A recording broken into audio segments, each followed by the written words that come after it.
Gore surrenders. I turned to my wife and I said, George Bush Jr. will attack Iraq right now. She goes, what? Where did this come from? And I go, he's an illegitimate president. Everybody knows it. He has to make himself legitimate. The only way to make yourself legitimate in this moment is to start a war. There's nobody in worse shape than Iraq. Because by that point, we had imposed catastrophic, brutal, cruel, inhumane crimes against humanity sanctions on Iraq. Sanctions that made what we did to apartheid South Africa look like a joke. We cut off their food. We never cut off South Africa's food. We cut off their medicine. Who cuts off the medicine? We were going to grind Iraq into the dirt.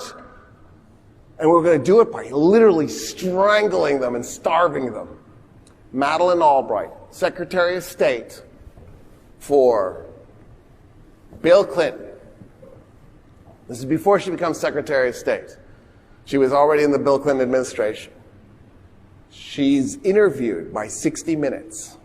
There are like 4 years, I think it was, I want to say it was 96. Don't quote me on the year, it might have been 95. I recently wrote something about this and I can't remember the year. She's being interviewed on 60 Minutes, and I think it was Leslie Stahl. Leslie Stahl says, according to the UN, 800,000 Iraqis have already died because of the sanctions. So the sanctions have already been in effect for 5 years. 800,000. It's more than 100,000 a year. And then Leslie Stahl says, and according to the UN, 500,000 are age 5 and under. We'd literally killed 500,000 babies already. Why? Because they invaded Kuwait? What were we gaining from putting these sanctions, these cruel, sadistic sanctions on Iraq? You're trying to get rid of Saddam Hussein by starving people to death?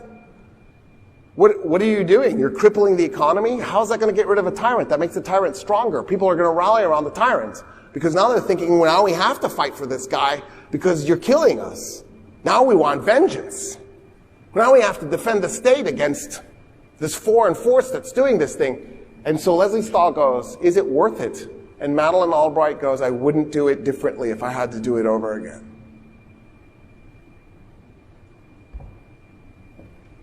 It's ruthless. Instead of saying, yeah, this is clearly a big mistake. So, by the time we get to 2000, Iraq is ruined economically. Its people are dying of diseases that are curable because they don't have any medicine, and they're starving to death, literally starving to death. And so that was the perfect place to attack, especially because I figured he would lie about the weapons of mass destruction.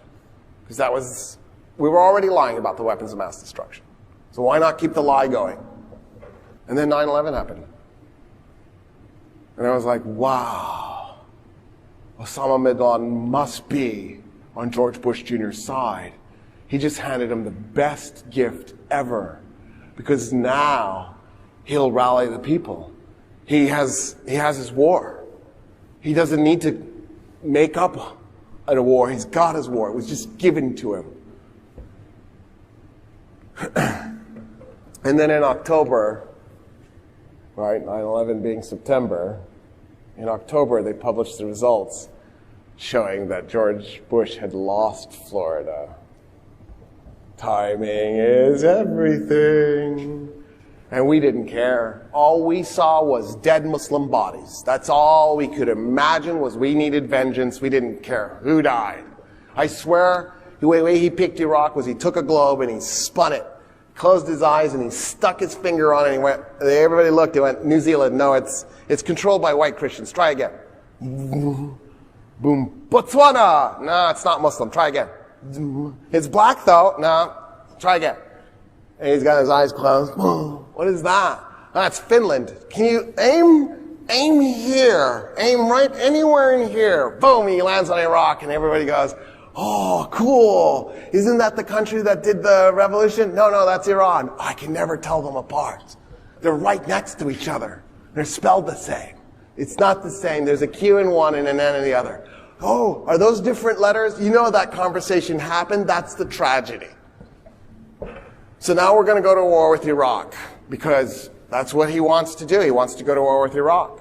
It's a good target. It's weak. And so they start an ad campaign after Labor Day. Why after Labor Day, you ask? Because that's when every good ad campaign starts. You start them after Labor Day. Every advertiser knows that.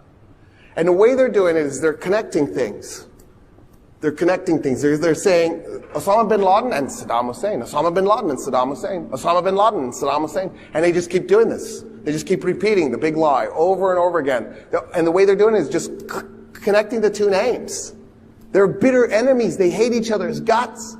When Iraq invaded Kuwait in 1990, Osama bin Laden offered to take Al-Qaeda to Saudi Arabia so that if Iraq attacked Saudi Arabia, he would be there to fight Iraq because he hated Saddam Hussein so much.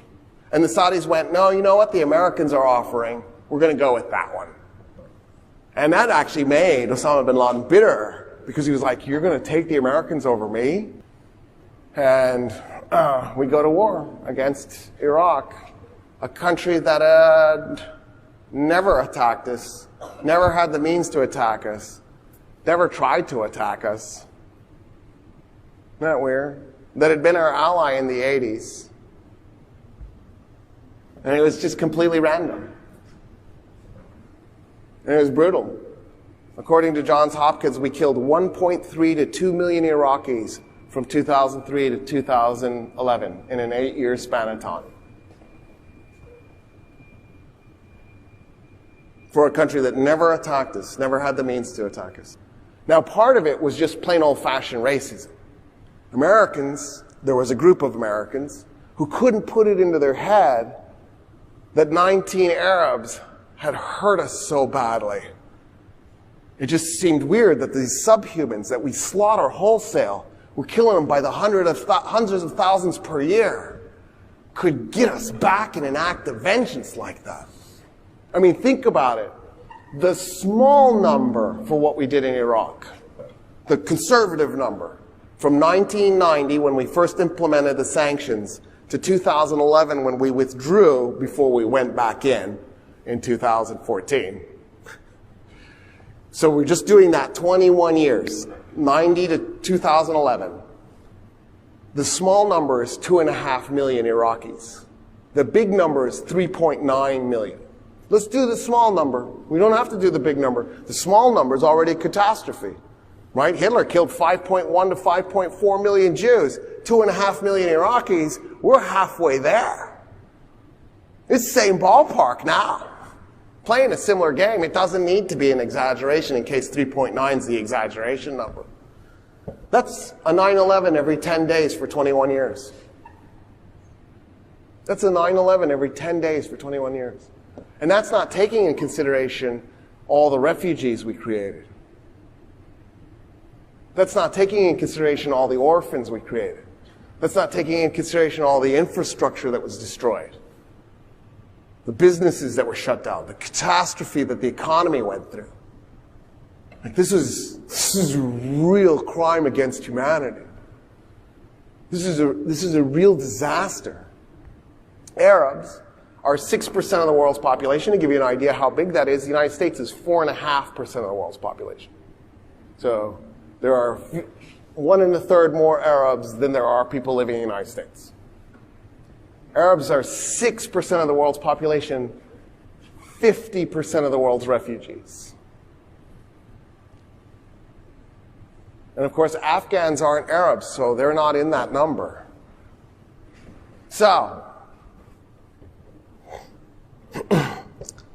there's this weird thing, this disconnect, where there's this group of Americans who just can't accept that Arabs have done this to them. It's too much. Arabs are subhuman. They need to be exterminated or turned into refugees. How did they hurt us like this? Now, compared to what we did to them, it's nothing. It's a scratch. We did that every 10 days for 21 years to one country, a country 1/10 the size of the United States. There were like 28 million Iraqis when we attacked it. Texas is 29 million. So, country roughly the size of Texas.